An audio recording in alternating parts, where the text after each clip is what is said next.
নতুন বছরে নতুন রূপে ফিরতে চলেছেন দক্ষিণী সিনেমা ইন্ডাস্ট্রির জনপ্রিয় অভিনেতা আল্লু অর্জুন।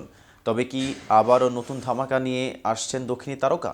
পুরনো বছরকে বিদায় জানানোর আগে নতুন বছরের পরিকল্পনা অনেকেই অনেক রকমভাবেই করে থাকেন, কিন্তু বিগত বছরে যা যা অভাব রয়ে গেছে তা পূরণ করা সম্ভব হয়নি, যা দীর্ঘদিন স্বপ্ন দেখে এসেছেন।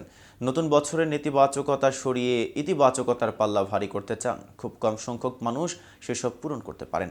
অধিকাংশই তার পরের বছরের জন্য নেওয়া প্রতিজ্ঞা তুলে রাখেন। আল্লু অর্জুনও সেই রকমই একটি প্রতিজ্ঞা করেছিলেন ডিসেম্বরের শুরুতে, পুষ্পা 2 মুক্তির পরেই। কিন্তু কি সেই প্রতিজ্ঞা, তা নিয়ে বিস্তারিত থাকছে প্রতিবেদনের বাকি অংশ। আর কেটিভি ছবি চ্যানেল থেকে আপনাদের সাথে আছি আমি মেহেদি হাসান।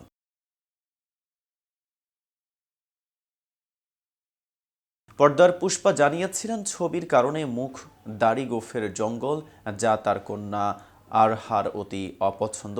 আর অপছন্দ বলেই বাবার কাছে নাকি একদমই ঘেঁষছিল না সে। ছবি মুক্তির পর অভিনেতা বলেছিলেন, দাড়ি গোঁফ থেকে আপাতত ছুটি, এবার এগুলো কেটে ফেলতে হবে, নাইলে মেয়ে কাছে আসছে না। বছর শেষে দেওয়া কথা নাকি রাখছেন তিনি। 5 বছর ধরে যত্নে লালিত দাড়ি গোঁফ পরিষ্কার করে কেটে ঝকঝকে হয়ে ফিরতে চলেছেন আল্লু অর্জুন। এ কথা ছড়িয়ে পড়তেই অনুরাগীদের মনে উত্তেজনা তৈরি হয়েছে। নতুন লোকে কেমন লাগবে অভিনেতাকে, আপাতত সেই আলোচনাতেই নেটিজেনরা। এদিকে আল্লু অর্জুনের জামিন মামলার রায় ঘোষণা স্থগিত রাখল তেলেঙ্গানা আদালত। পুষ্পা 2 দ্য রুল ছবি মুক্তির আগের রাতে হায়দরাবাদের প্রেক্ষাগৃহে পদপিষ্ট হয়ে মৃত্যুর ঘটনায় জামিনের আবেদন করেন আল্লু অর্জুন। আগামী 3রা জানুয়ারি ওই মামলার রায় ঘোষণা হতে পারে। সোমবার শুনানির পর এমনটাই জানিয়ে দিল আদালত। অভিনেতার জামিনে আপত্তি জানিয়ে আগেই পাল্টা অভিযোগ দায়ের করেছিল চিক্কাদাপল্লী পুলিশ। সোমবার তেলেঙ্গানার নামাপল্লী আদালতে এ নিয়ে নিজেদের বক্তব্য জানায় আল্লু অর্জুনের আইনি দল।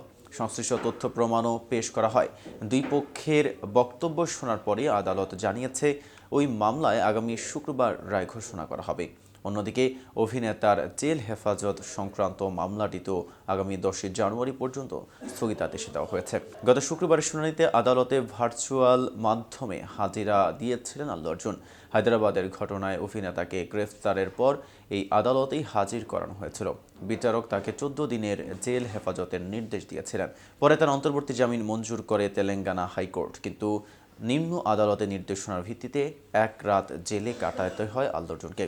হাইকোর্টের নির্দেশে ছাড়া পেলেও নিম্ন আদালতে এখনও চলছে আল্লু অর্জুনের মামলা। শুক্রবার সেই মামলাতেই রায় দেবে আদালত। প্রসঙ্গত, গত 4 ডিসেম্বর হায়দরাবাদের সন্ধ্যা থিয়েটারে প্রেক্ষাগৃহে পুষ্পা 2 দ্য রুল ছবির প্রিমিয়ারে দুর্ঘটনাটি ঘটে।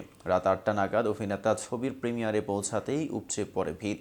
সেখানে ভিড়ের মধ্যেই ধাক্কাধাক্কিতে পদপৃষ্ট হয়ে মৃত্যু হয় 35 বছর বয়সী এই নারীর। আজ এ পর্যন্তই। এতক্ষণ সাথে থাকার জন্য ধন্যবাদ।